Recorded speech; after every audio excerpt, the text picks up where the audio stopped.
History doesn't repeat itself, but it often rhymes. That quote is often misattributed to Mark Twain.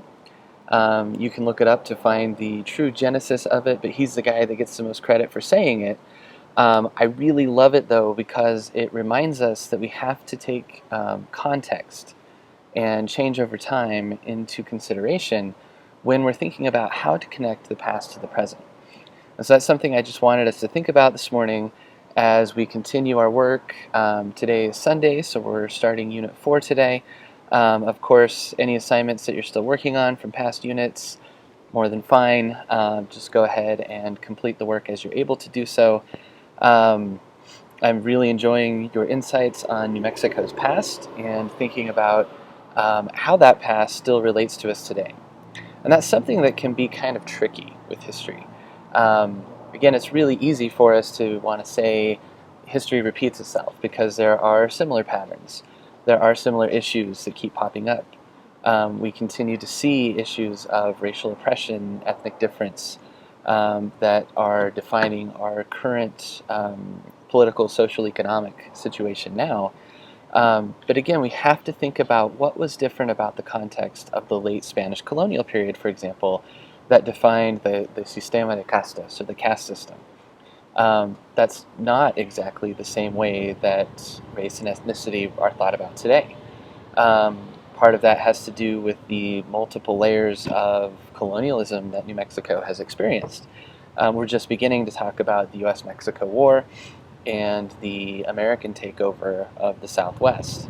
That added a whole other layer of ways of thinking about race, ways of thinking about social class that do impact us today, but did not impact the sistema de castas, for example, in the Spanish colonial system.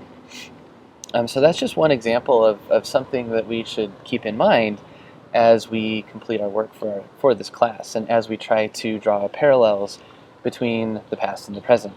So always remember, it's not as simple as just drawing a straight line between something that's going on now and something that was similar to it in the past. We have to think about context, which is that whole bigger picture of to put it the most broadly, of essentially everything else that was going on at the time.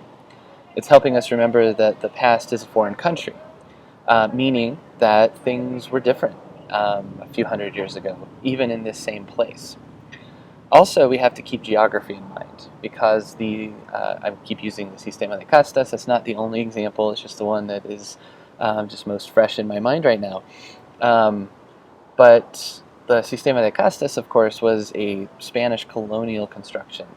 And so it had no impact on places beyond that in North America, places beyond New Mexico, Texas, California, Florida to a small extent. But even there was a quicker transition to British colonial and American influence that kind of reshaped the way that things were going on there. So the point being, again, we have to think about place, we have to think about time, and we have to think about change over time as we're trying to figure out how this puzzle of history fits not just together with multiple perspectives on the past and thinking about who has been forgotten, who has been left out of our understanding of the past, but also thinking about how we can relate those things to what's going on presently.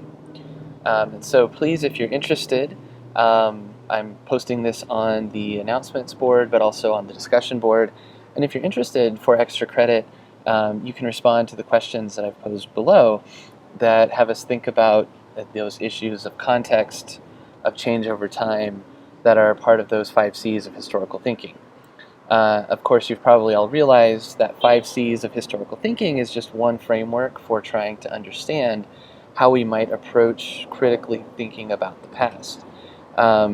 There's no kind of set determination that those 5 C's are the only elements of historical thinking or that's the only way to approach it, but it is helpful in providing us a framework for thinking about how we should analyze the past.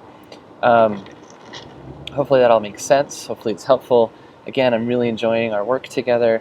If you haven't yet come up with a topic for the final project, please let me know if you need any help with that. Please submit those as soon as you get a chance, because just a week from now, you'll be submitting those final projects. I'll say more about that in a future video announcement. But for now, I hope that you're having a good Sunday, and I'll talk to you soon.